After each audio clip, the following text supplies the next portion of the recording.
Good afternoon and welcome to our midday briefing. Today is Friday, the 17th of October 2025. We have a few announcements for you before we start taking your questions. Let me start with the President's agenda for next week as it currently stands. First, on Monday, President von der Leyen will be in Portorož, Slovenia, where she will participate in the summit of Southern European Union countries, the Med9. On Tuesday, she will be in Strasbourg for the meeting of the College of Commissioners. On Wednesday morning, still in Strasbourg, the President will participate in the European Parliament plenary debate on the preparation of the European Council meeting taking place on the 23rd and 24th of October. On Wednesday afternoon, she will be back in Brussels, where she will participate in the Tripartite Social Summit and later in the day in the EU-Egypt Summit. On Thursday, President von der Leyen will participate in the meeting of the European Council here in Brussels.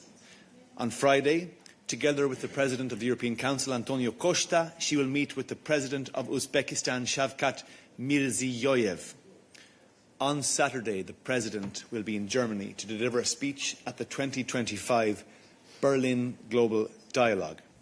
That's all I have for you from the President's agenda. Passons maintenant à un rappel sur la réunion du Conseil emploi et politique sociale qui a lieu aujourd'hui au Luxembourg. La commissaire Labib y représente la Commission. Les discussions porteront sur des thématiques relatives à l'égalité, avec des échanges sur les droits des personnes handicapées, la lutte contre la violence faite aux femmes et le combat contre la discrimination à l'encontre des personnes LGBTIQ+. La commissaire Labib participera à la conférence de presse qui fera suite à la réunion aux alentours de 16h30. Comme toujours, nous vous invitons à réserver vos questions sur les sujets emploi et politique sociale pour la conférence de presse dédiée. Voilà pour nos annonces. Nous pouvons maintenant passer à vos questions. Clara. Yes, thank you, Clara Gantley for Japanese newspaper Asahi. I have a question about the presentation yesterday on defense. I want to know the difference between what was presented and the already existing PESCO projects. I want to know the difference between the 9 capability areas and this. Is it a successor? Yeah, thanks. Anything you can say on that? Many thanks, Clara. I call on our defense spoke, Thomas, to give a response.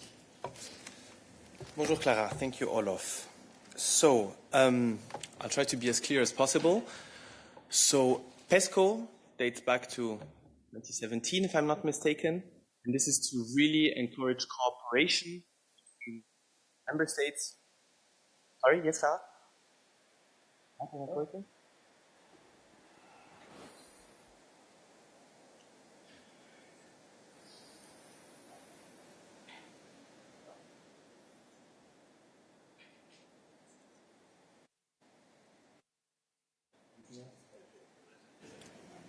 We're just, colleagues, forgive us, we're just checking to see if we have some technical difficulties because we understand that Thomas can't be heard.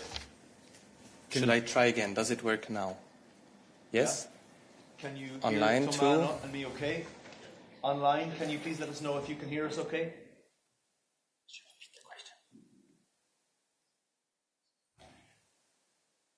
Thank you for your patience. Clara, would you mind repeating the question, please? Sure. So I was wondering, regarding what was presented yesterday on defense, I want to know the difference with the PESCO projects, because it's not clear for me, especially on the 9 capability areas groups and the different projects. So yeah, thanks. Thank you, Clara.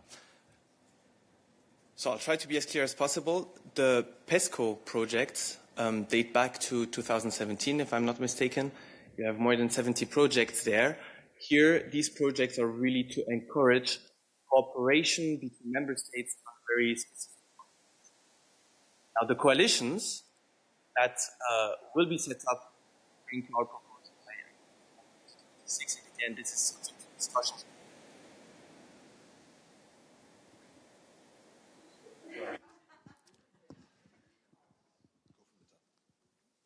Start from scratch again. Thank you, Clara. So the PESCO projects date back to 2017. You have more than 70 projects there. What is the objective of these PESCO projects is to encourage cooperation between member states on very specific projects. Now, the coalitions that we have proposed yesterday are slightly different. The coalition, again, it's cooperation between member states. You will have some lead countries to fill critical capability gaps. And here is the real difference. Here we're speaking about critical capability gaps. Some of them were identified in the white paper. We need to fill them urgently. We have a hard deadline 2030 by which we need to be ready. And here, so this is the main difference. PESCO, very specific projects, cooperation between member states, the coalitions, also cooperation between member states with lead member states, but to fill in precise capability gaps that we have identified. Many thanks, Thomas. Do we have other questions for Thomas? Is your hand raised there, sir? Go ahead. That's Zoltán Bugnyár from Hír TV, and I haven't seen any statements or reaction on Donald Trump's announcement on the bilateral meeting, and if it is the intention of the Commission of comment that now or later, and the question is, do you think it will interfere with the Defense Readiness 2030 next week on the EU summit, the whole subject? Okay, so your question isn't strictly for Thomas. There is a defence angle. So what I propose to do is we'll come back to you to the broader question, and then we will answer it in a defence context if necessary. So I repeat my call for questions to Thomas. Does anyone have questions for Thomas on the many files he covers, on defence, on tech, research, all that good stuff? Space? No? Okay, then just wait for a second, Thomas. So, can you repeat the question, please? We're coming back to you, yeah. The defense part. No, the whole thing. The whole thing, okay. So I haven't seen any reaction on Donald Trump's announcement last night, and it was actually the very same day as the Defense Readiness Roadmap announcement, or when it was on the agenda here in Brussels. So, and on the short run next week, it will be on the summit's table, and would you think it will interfere with it? So there will be another bilateral on a lower level, and then the Budapest meeting. So what is the reaction, and is there any statement coming up about it? Thank you for your questions. So, first, in relation to the meeting you refer to, President von der Leyen welcomes any steps that lead to a just and lasting peace for Ukraine. If the proposed meeting you mention serves this purpose, we would welcome it. Our general position on Ukraine is long-standing and well known, and we can repeat that if there are follow-up questions.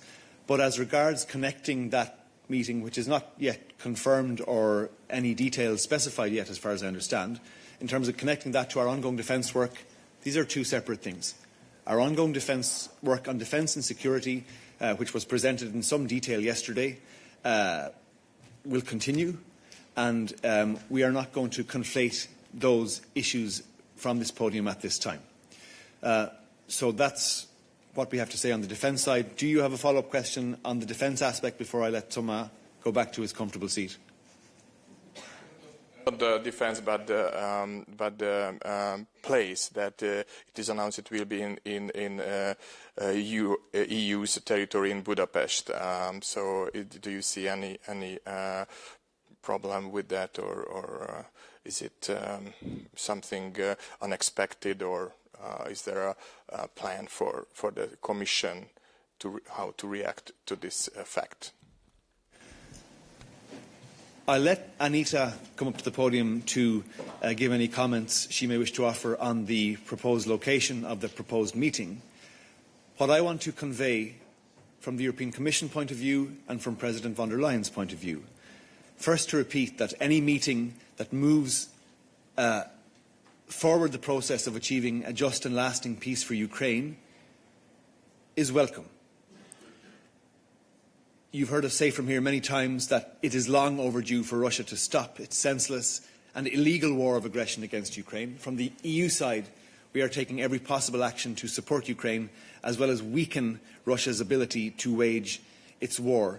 I could remind you in this instance that the Commission has presented a 19th sanctions package designed to ramp up the pressure on Russia and encourage it to come to the negotiating table. So if the meeting, should it happen, the proposed meeting next week, moves things forward in the direction I have mentioned, we would view that as a positive thing.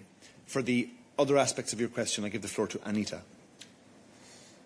Indeed. I think all of you are quite brilliant in putting up all the framework that is out there. And the framework is quite clear. We need, and we are supporting peace. We're supporting President Trump in his efforts. We want to achieve that. And for this, we want to put also the pressure on Russia. And this is also the topic of the discussion for the 19th sanction package, where we count on Hungary, on all member states to support throughout.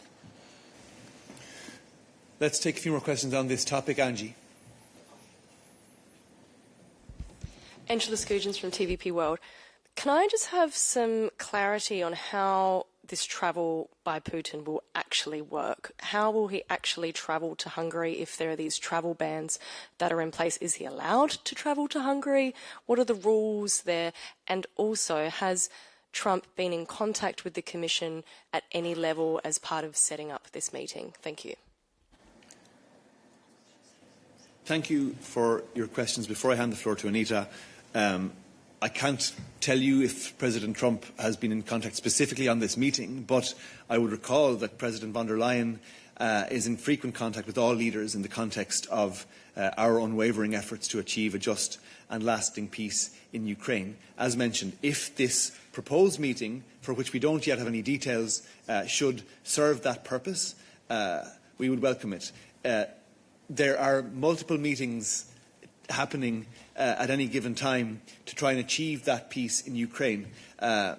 We can recall the efforts of the Coalition of the Willing. We can recall, in the context of the US playing its important role, the many efforts made by President von der Leyen and other EU leaders to engage with President Trump and his administration to get on board with the goal of achieving a just and lasting peace in Ukraine. So on that basis, I hand the floor over to Anita. Yes, and on the second point of your question on the travel ban as such, we have Putin and Lavrov under asset freeze, but not specifically under travel ban. So on this was never applied to them. So as Olaf also has said, for now the meeting has not been confirmed. We will not comment on the hypothetical scenarios, but if this was to happen, in just purely factual, they are not on the travel ban per se. Other questions on this topic? Jorge. Hello. Hello. Thank you, Anita, for clarifying this. But there's another aspect, is that the European Union has applied a ban on the European airspace for Russian flights, including charter flights. Does the European Commission intend to facilitate the travel by perhaps relaxing exceptionally this ban on the airspace? And second, how do you feel about the fact that when Putin lands, if he ever lands in Hungary, Hungary will still be remained bound by the ICC and the arrest warrant, because the withdrawal will happen next year. So what's your message for Hungary when it comes to the ICC arrest warrant? Thank you. There are two aspects. I'll take the first one, then the second I will leave it with Anwa. On the first one, indeed, in terms of the direction of travel and the potential derogations, member states may or can give these derogations, but such derogations must be issued by the member states individually. Thank you Anita, do we have other questions on this topic? Please, here at the front. So, Chris Powers at Euractiv. I wanted to ask if any member states have expressed concerns about this meeting to the Commission, if any last-minute calls have been made, and if President von der Leyen discussed this topic with President Macron of France this morning. Thank you. Thank you for your question. I don't as yet have details about the discussion between Presidents von der Leyen and Macron. Their meeting, and indeed a call that took place between Presidents von der Leyen, Macron, Chancellor Merz and Pek Costa, all these meetings were taking place in the context of preparing and coordinating ahead of next week's UCO. And in that context, these issues may have been discussed. I'm not aware of that at this time. And as regards contact from other EU leaders to President von der Leyen, I'm not aware of any such contact at this point. But to repeat, what we know about this meeting, or this proposed meeting so far, is just that it's a proposed meeting. No details, and no specifics around day or time, etc. So, you know, the information is still quite fresh. Once we know more, we'll be able to say more. Go ahead. Hi, Joachim Clementi from Estonian Public Broadcasting. Just to be absolutely clear, you're saying it's a national decision regards to the airspace whether Putin's plane can fly through it, for every country to make on its own? Indeed. Sorry, yes? Yeah, that's correct. Correct. Yeah. Let me see if there are any other questions on this topic here in the corner. Yes, hi, Martin Anton, AFP. I was wondering, the meeting also might influence the meeting today between President Zelensky and President Trump in Washington. I was wondering if President von der Leyen thinks it is wise to have President Zelensky have this meeting alone and not with the support of European leaders this time, and have there been any discussions between President von der Leyen and other leaders or President Zelensky if somebody should accompany him this time as well as they did the last time? Thank you. Thanks. Look, as I mentioned, there is constant contact ongoing between all the leaders who want to achieve peace in Ukraine. President von der Leyen is in frequent contact with all EU leaders. She's in contact with President Trump. She's in frequent contact with President Zelensky. So the meeting taking place today between President Trump and President Zelensky, if it moves things forward, if it clarifies the position of Ukraine, which is well understood by the European Union, if it clarifies to President Trump what the next steps that need to be taken are for him to use his significant influence to move things forward towards achieving a just and lasting peace in Ukraine, then that's a good thing. And I expect that President von der Leyen will be in touch with the leaders after that call. That will feed into the discussions she has with leaders here, and so on. So we want things to move forward. As we have said at the top of this midday, the steps that the European Union, with the European Commission at its centre, have taken to apply pressure to the aggressor and to support Ukraine are strong, multifaceted and unwavering. And in that context, we will take these meetings step by step to see if they are serving that purpose that we all want to achieve so much. Anita, please add anything you want. I think you just said it perfectly. Other questions on this topic here? Come across. Yeah. Thank you very much, Ron Pop with Nipsova. So I understand it's a bit of speculation right now about Budapest. However, does President von der Leyen wants to be there in Budapest? Does she want to, insist on being there? A, B, if she's not there, do you think that Orban is able to represent the EU's interest in this case by wanting to go and trying to achieve lasting peace in Ukraine and just peace in Ukraine? And also the ICC, I hope we will come back to that too. Thank you for your questions, but we are indeed starting to stray into speculative territory. What I can tell you is that President von der Leyen represents the European Commission, President Costa represents the European Council, the heads of state represent their countries, and we are all working together. And the role that the Commission has to play here is a significant one. And in that context, President von der Leyen welcomes any steps that lead to a just and lasting peace in Ukraine. And we're not going to get into further hypothetical stuff at this stage. Coming across to this side of the room, please. Thank you, Olaf. Gabriele Rosane, Il Messaggero Italy. Political assessment. Is it appropriate that an evicted war criminal travels to an EU capital city other than The Hague? Thanks.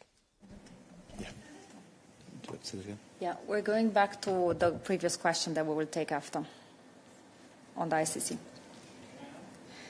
Yeah. Okay.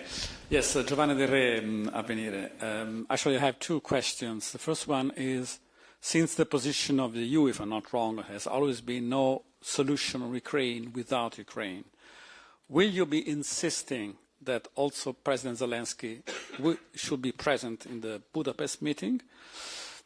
And the second question, I know that everybody of us is trying to bring you there, but do I summarize correctly that for you it is absolutely no problem that Putin is landing in a EU capital, provided it brings forward the peace process? So you don't see any problem with this? Also, as to the unity of the EU, the signal which has been sent to Putin and so on. So the two questions. Thanks.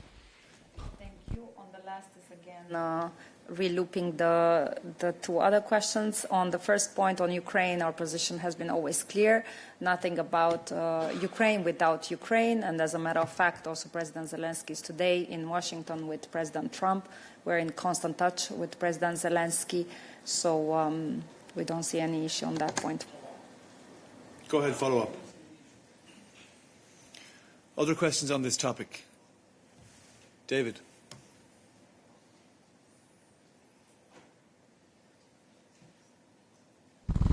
Thank you, David Price, Your Democracy and Schumann.info.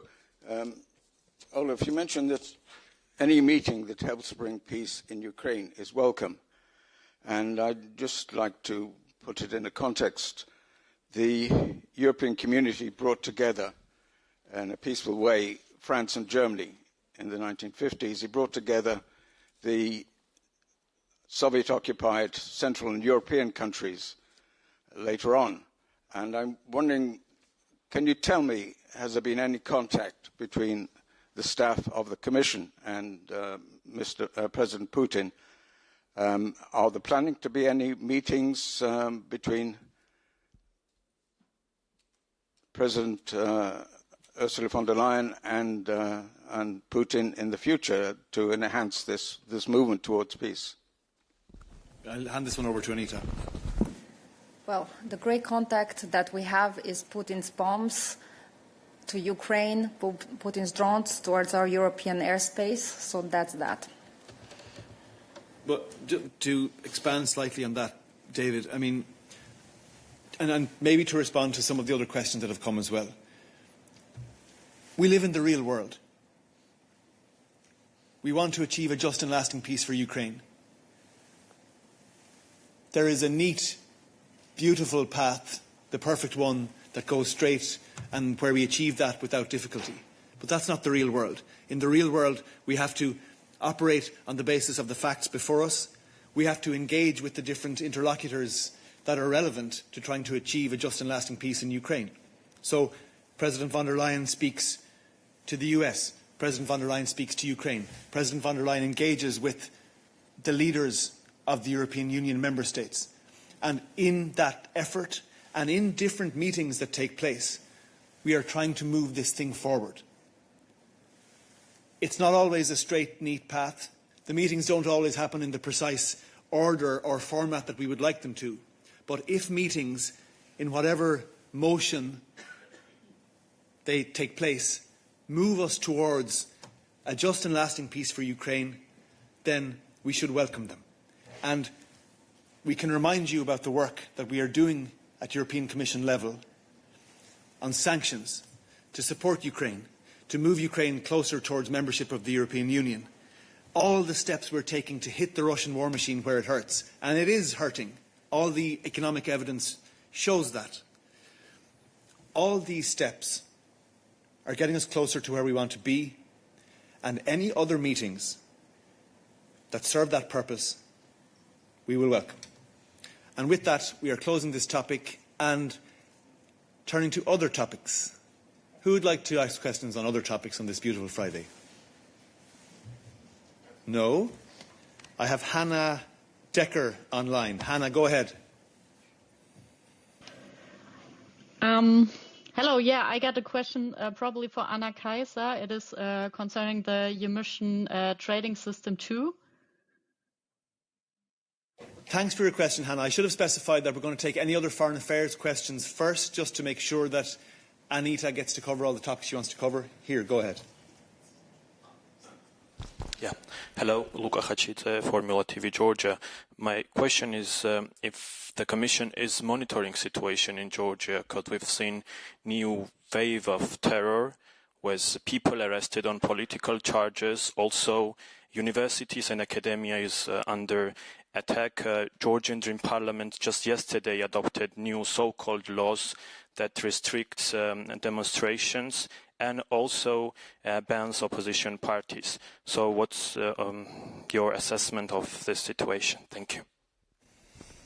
Thank you. The assessment is that Georgian Dream is going into repressive measures that are very clearly inspired by the Russian propaganda machine.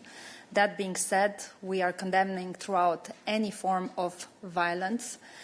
And of course, what is happening there does not go unnoticed. This is why we're working on sanctions. We're working into ensuring that there is no money flowing towards the Georgian authorities, and we're working to support the civil society, the journalists, and all those that are peacefully working towards a better future and are not giving up on the hopes and the values that Europe embodies. Any other questions for Anita before I bring Anwar up to answer the ICC questions? Andres, I see you have your hand raised online. Is it for Anita?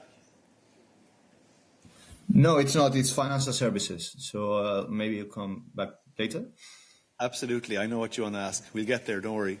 Okay. In that case, I'll bring Anwar up to answer the ICC questions that were asked.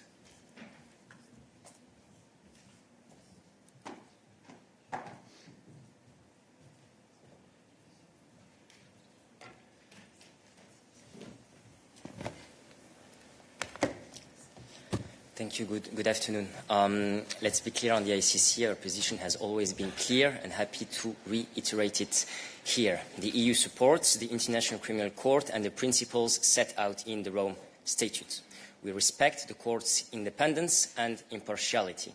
We are strongly committed to international criminal justice and the fight against impunity, and I will here recall the conclusions of the Council of 2023, where the Council called upon all states to ensure full cooperation with the court, including by the prompt execution of outstanding arrest warrants, and to enter into voluntary agreement. This being said, another question that was raised here was the withdrawal. One, the withdrawal will take effect 1 year after notification of the depository, here, Hungary. Let us be clear, it has no effect on a state's duty of cooperation in relation to investigations and proceedings that started prior to that date. Thank you. Many thanks. We'll come back now to, or do we have other questions for Anwar on the many files he covers and the many global regions? Momchil, I see you have your hand raised. Go ahead. Yes, hello. It's about the ICC. So, if Putin asks if the plane of Putin flies over a member state of European Union, which is also party to the ICC, what this this country must do, what this member state must do? Must it arrest Putin due to this arrest order of the ICC or not? Thank you very much, Momshil. It's Friday, but still we will not do any foresight for the week to come or the weeks to come. So we will not speculate further or prejudge at this stage what might happen in the future. Our position is clear and has been outlined here. Thank you. Thank you, Anwar. Mosa, do you have a question on this topic? No, it's not this question on this topic, but it's related to Anwar's portfolio, I think, and that's about the presentation of the Pact for the Mediterranean yesterday. I would like to ask a question of clarification, how this common Mediterranean area, how that is, let's say, defined or delineated. Does it only include, the 10 southern neighbored countries, or does it also include other countries around the Mediterranean Sea, such as Western Balkan countries, candidate countries, and Turkey? Thank you. Thanks, Mosa. That question will be for Guillaume. So I'll bring Guillaume up in a sec. But first, I will just double check if there are any other questions for Anwar. I don't see any online. No hands in the room. Thank you, Anwar. So let me... Hannah, are you still online? You had a question for Anna Kaiser. Just do it in the order that the questions came. If you're there, go ahead.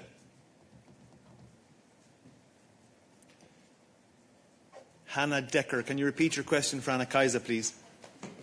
Yes, sure. So to the emission trading system 2, there are many letters floating around. For example, in a letter to President von der Leyen, member states from Middle and Eastern Europe demand to postpone the launch of the emission trading system to 2030. There's also a letter from different MEPs from all relevant political groups demanding some front loading. So my question is, how and when is the Commission going to react to that? Thanks. Thank you very much. As you rightly point out, there is it's a hectic season for correspondence in Berlaymont, and as always, we do reply to all of the letters sent to us at appropriate level. And as Commissioner Hoekstra mentioned recently, when this came up, it concerned at that time the letter that 18 member states had sent to us. He did say that he is examining these recommendations that member states made to us, and he will take his time and reply and to really see what the concerns of member states are, how we can best address them, and he will then make sure that there is a response sent, and of course this applies to letters sent to the President as well. All letters will be replied to, and especially in this case, as you point out, there's quite a bit of activity, and member states are voicing their concerns, giving us recommendations, bringing issues to our attention. We read all of this with attention and then get back. Thank you, Anna Kaiser. Do we have other questions for Anna Kaiser on the many files she covers? I don't see hands in the room or online. Therefore, I call on Guillaume to come up to answer Mosa's question about the Mediterranean Pact presented yesterday by the European Commission.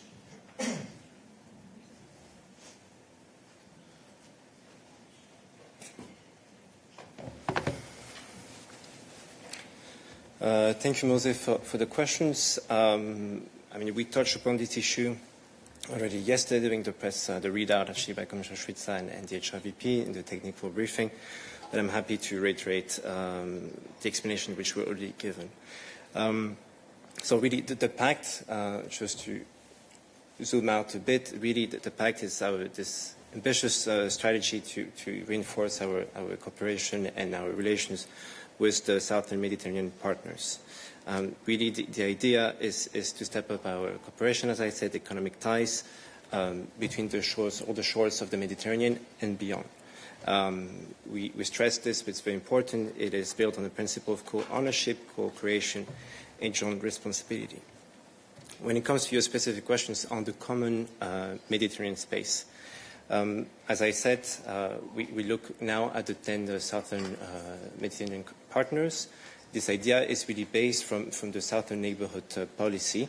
So this is not a new group of partner countries we work with. We have already long relations with those partners.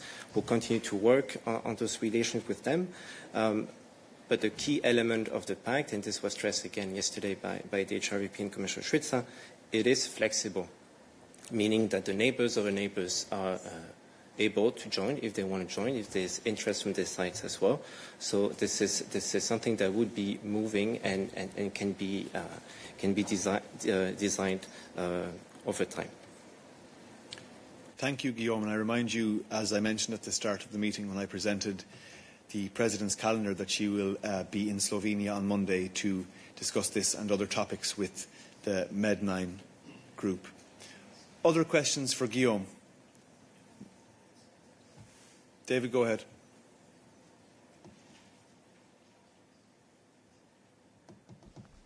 Thank you, David Price, Your Democracy, Schumann.info.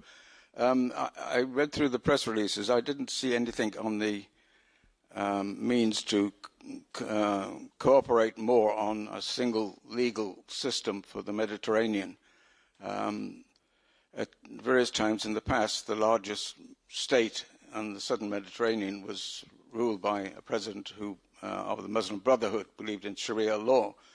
And I'm wondering whether the cooperation could be brought under the Strasbourg Convention, because without a single legal system, cooperation obviously becomes very problematic. Could you tell us what exactly is being discussed relative to have a single legal system for the Mediterranean?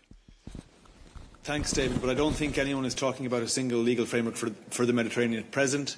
We're talking about a pact for the Mediterranean, which would already be an important mechanism to strengthen cooperation between the European Union and Mediterranean countries, the European Union as a whole, and our partner countries along the Mediterranean coast. Anything to add, Guillaume? Okay, many thanks. Other questions for Guillaume? No. Other questions for us today? Gerardo. Olaf Gerardo from Politico.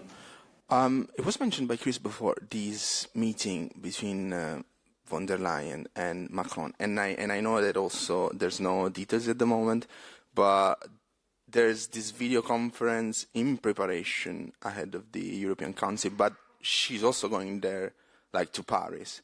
So how this, because it was a bit out of the blue, it wasn't in the agenda presented by the spokesperson service last week. So how it worked? Did he summon her?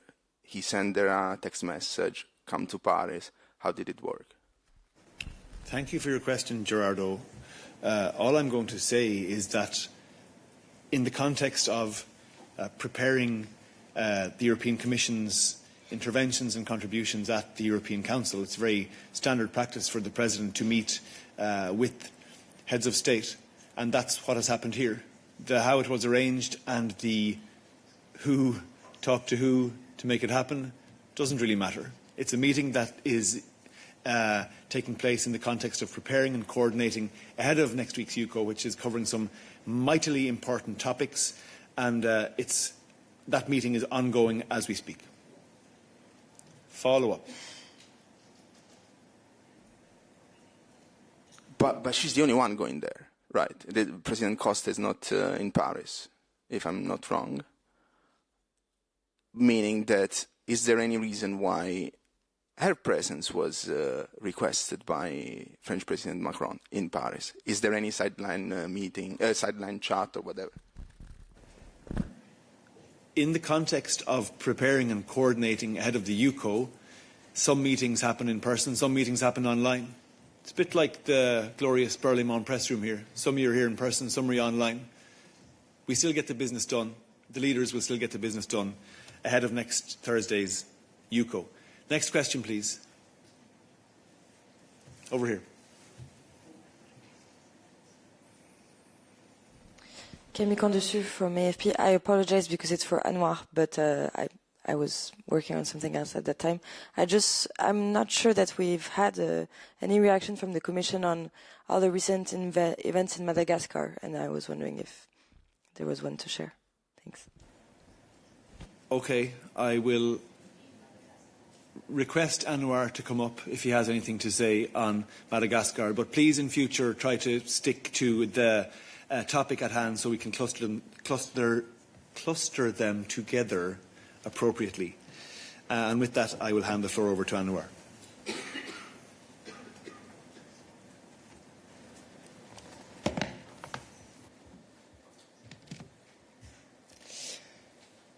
Merci Camille pour la question.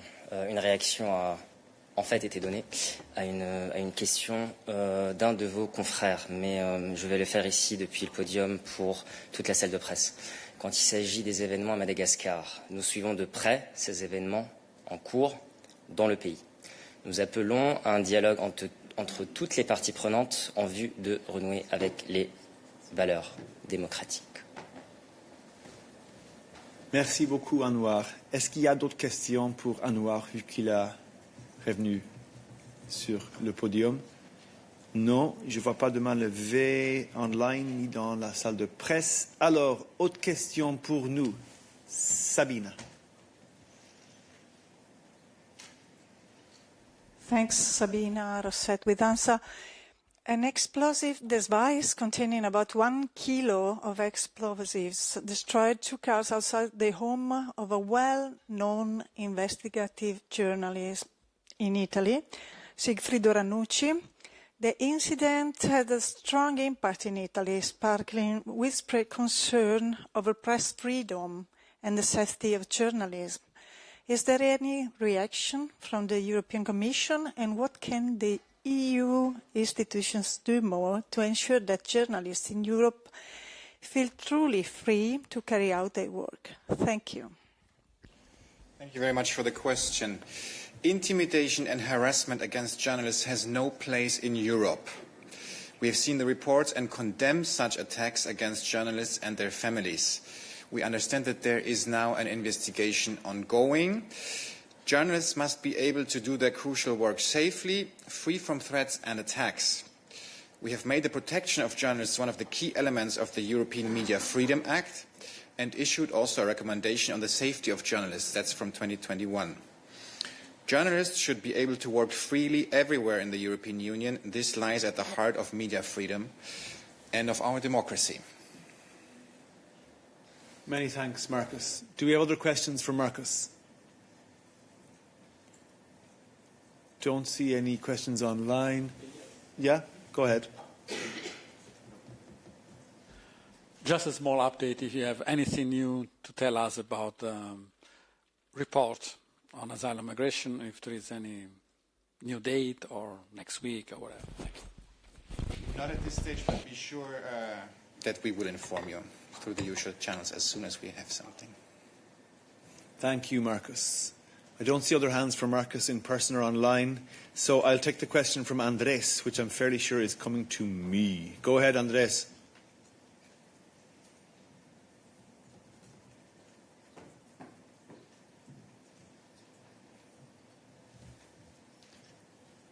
Andres, are you there?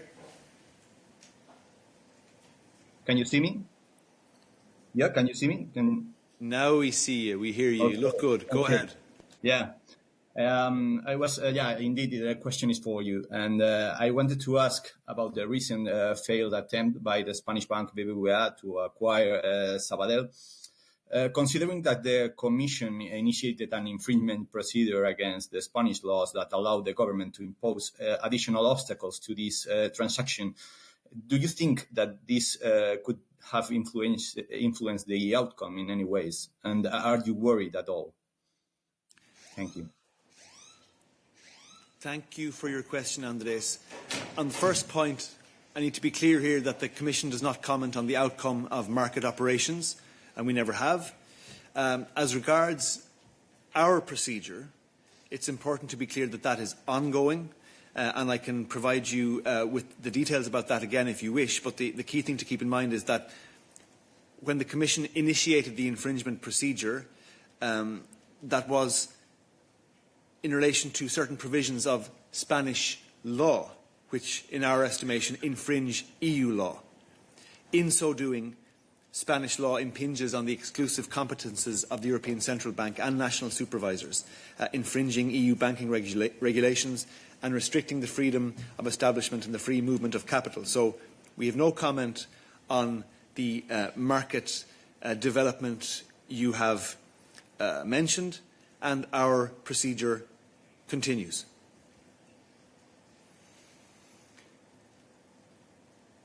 Andres, you have a follow-up.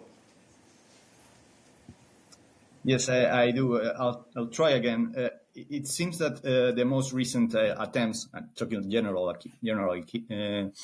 at the European banking consolidation have failed, and they all have in common this kind of political interference that which the Commission has already criticized or even acted against.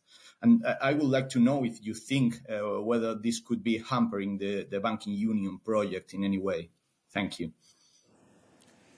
Thanks, Andres, but I do have to be very strict about the fact that we don't comment on individual cases of banking consolidation.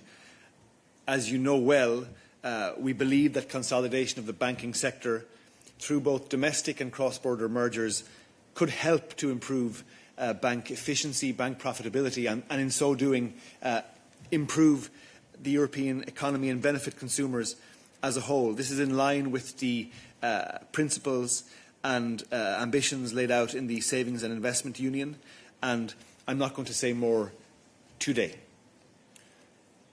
Other questions for us today? I see no one in the room. Lorenzo, you're online. Go ahead.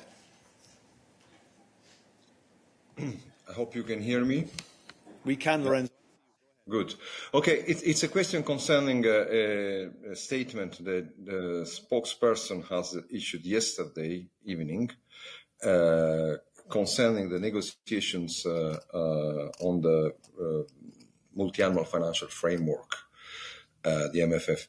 And the statement from you, from the spokesperson, say that the Commission at this moment is not is just trying to understand the positions of the other institutions, and that there's nothing that the Commission can say about a modification in its position concerning the centralization of funds from cohesion and CAP, the Common Agricultural Policy, into the national plans. Now, it was, was this a sort of precision after what Vice President Fitto had said yesterday in the Parliamentary Committee on the Regional Policy Committee? This is the question, because it looks like it was a sort of, being more precise about what the Commission is doing now, and the fact that there's no openness in this moment to change the position, while Fitto had indicated that if necessary, he was open to take into account the criticism that is coming very strongly from the Parliament, from the agricultural organizations, from the regions. Thank you. Thank you for your question, Lorenzo. We provided an update yesterday because we wanted to provide an update yesterday for no other reason.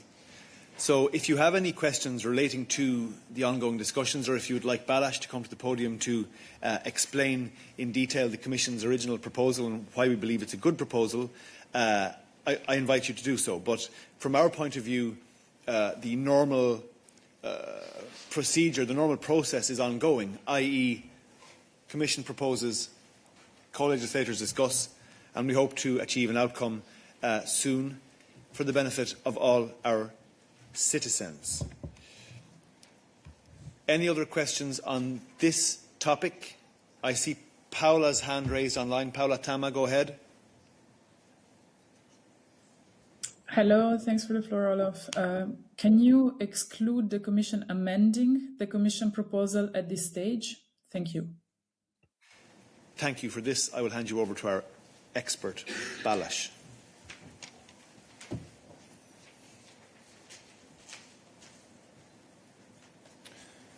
Well, look, of course I cannot speculate about the individual elements of the proposal or the individual positions by the co-legislators. What I can say is that we are engaged in a discussion with them, with the Council and the Parliament, and this is going to continue to be the case going forward. Many thanks, Balázs. We have other questions on this topic for Balázs. Go ahead. All of you said this was an update, but in fact, you restated the July position of the Commission. So why yesterday? We provided an update yesterday because we thought it was appropriate to provide an update yesterday. What we provide in our update is up to us, and the timing at which we provide our updates is also up to us. But we're happy that you are showing such an interest in our update, and if you'd like to know more about the process or our original proposal, Balázs would be very happy to provide it. Giovanni? So, but I mean, you cannot confirm that at this stage you are ready to modify the proposal. Look, we have a proposal on the table. It's a pretty major proposal. I saw the amount of work that went into it. I can guarantee it was a lot of work. We looked at the situation in July and in the years leading up to the proposal. We identified a number of challenges, a range of challenges which are gradually expanding, and our answer to those challenges is the budget. Now, in addition to the thematics, we've looked at the structure as well. We've made it sort of more streamlined, more flexible, more impactful. And now exchanges are taking place on this basis with the Council and the Parliament, and we are very heavily involved in these discussions. And, of course, there are many, many different pieces of legislation involved in this big package of proposals that were put forward in July. And it's not today that we will be speculating on these individual elements and on the positions that the Council and the Parliament may or may not take. Many thanks, Balázs. I think, ladies and gentlemen, we are drawing to an organic close for this week. But Musa, because I love you so much, I'm going to give you the last question of the week. Go ahead. Yes, thank you very much, Olof. Also love this last question. Well, maybe also a question to Balázs. It's about the Commission's work program. And it is whether the Commission intend to present a proposal next year, 26, that is, on the European Citizens Initiative on banning cages for farmed animals, which has been a commitment by the Commission since already 23, I think. Thank you. Thank you, Musa. This will be for Eva, in fact. So we'll excuse Balázs and thank him very much, and we'll bring Eva to the stage to answer our final question of the week. Good afternoon. So the final question on animal welfare for Mose. Mose, this is something what I would call a work in progress. Animal welfare is obviously a key priority for us, and we have very high standards in this area that we want to maintain. You know that in the mission letter of Commissioner Varhelyi, animal welfare is addressed, and we also announced this year the vision on agriculture and food. And based on this vision, we closely exchange with farmers, with food chain, and with the civil society. So we go sector by sector, and so we will take it from there, and the Commission will propose legislative on the revision of the existing legislative for animal welfare, and this will also respond to the European Citizens Initiative and the cage age. So at the moment there is a call for evidence and for impact assessment on on-farm animal welfare for certain animals. We also have public consultations ongoing, open until mid-December, and preparatory actions with external contractors are also ongoing, supporting the impact assessment. So it's a work in progress, as I said, and we plan to have a proposal on animal welfare next year. Many thanks, dear Eva, and with this, dear colleagues, we wish you a good weekend. See you next week.